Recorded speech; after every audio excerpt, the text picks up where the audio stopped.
Good morning there, friends. It's me again, Grunkle Tim. Out where the tomatoes grow slow, the chickens run the compost pile, and nobody's chasing anything they can't pickle or plant. Now today's story comes from way back, older than your grandma's canning recipe, but like all good tales, it still rings true. Maybe even a little bit more so these days. It's about a fisherman and his wife, and a magic fish that could grant any wish, which sounds pretty great, until it isn't.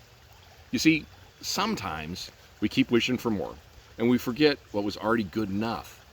And let me tell you, there's a big difference between having everything and loving what you have. So grab a chair, sit back, and let's take a little walk down to the riverbank, right back where the eddy slows, and see what happens when the wishes get out of town. Today we're filming from right by the creek, so we should have a little babble in the background. Should bring a little bit of authenticity to this. Love it. Now let's get into it. The Fisherman and his wife, a Palisade peach tale, bringing back a little bit of my own history into this. Back when we lived in Colorado. Once upon a time, in a scrubby bend of the high desert where the Colorado River snakes through peach country, there lived a fisherman and his wife. They didn't have much, just a camper trailer tucked behind an old peach orchard, a propane stove, and a patch of ground that grew the sweetest tomatoes this side of the Rockies. The fisherman was quiet, spent his mornings casting into the irrigation canal. His wife was sharp and tireless, always tinkering with canning or lecturing the picked chickens on productivity. One hot morning, the fisherman hooked something strange. It shimmered blue and gold, like a trout crossed with a lightning bolt. "Easy now," said the fish. The fisherman was taken aback. Never heard a fish talk before. "I'm not just any fish," said the fish. "I'm the last wish-granting chub this side of the divide. Throw me back and I'll grant you anything, one wish at a time." The fisherman scratched his beard. We're doing all right. We got beans, we got peaches, we got tomatoes, we got chickens. The fish just blinked and was like, "Whatever. Everyone wishes eventually." So the fisherman tossed the fish and walked home. He told his wife, and she dropped her jar of pickled garlic. "You what? You let the fish go? You could have asked for a house that doesn't flood when the canal backs up." She made him go back. Wish for a proper house. Wish for a pantry and a bathroom that you can actually stand up in. And, well, the fisherman did. And the fish, ever polite, said, "Done." When he got home, the trailer was gone. A tidy straw bale cottage stood in its place. Solar roof, real floors, wrap-around porch. They even had a bathtub deep enough to soak in. You know, the kind that we all have that nobody actually uses? Yeah, one of those. For a while, they were content. But contentment is slippery when wishes are free. Soon she wanted more chickens, then goats, and then a vineyard, and then a brand, and then a winery.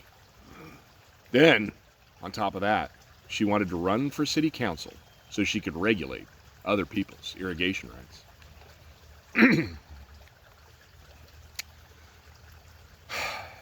Every time the fisherman returned to the fish, and every time the fish said, "Done." Their simple life filled up with stainless steel tanks, barrel rooms, catered tastings, marketing consultants who said things like, "Elevate your fruit narrative. Your wine has tension." And how to massage a wine critic's ego to get 100-point scores. They stopped planting. They stopped preserving. They hired people to do it all.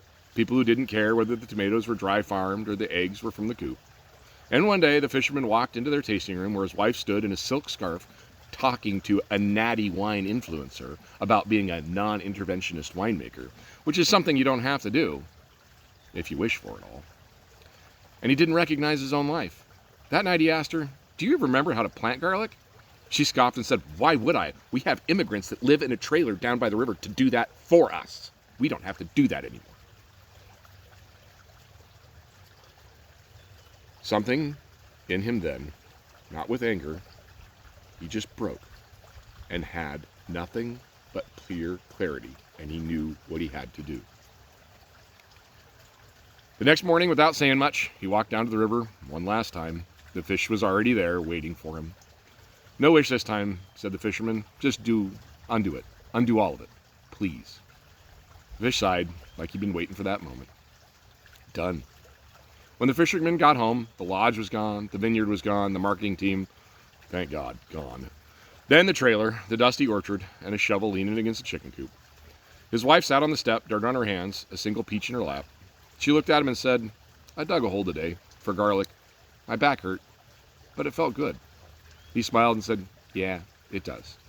From then on, they kept their work honest, their harvest real, and their wishes in the ground, where they belong. And that's the tale, friends.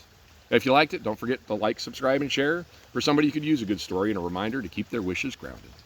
If you're an aspiring author and you've got a story you'd like old Grunkle Tim to bring to life, drop me a line at grunkletimreads@gmail.com. I'd love to hear what you're growing.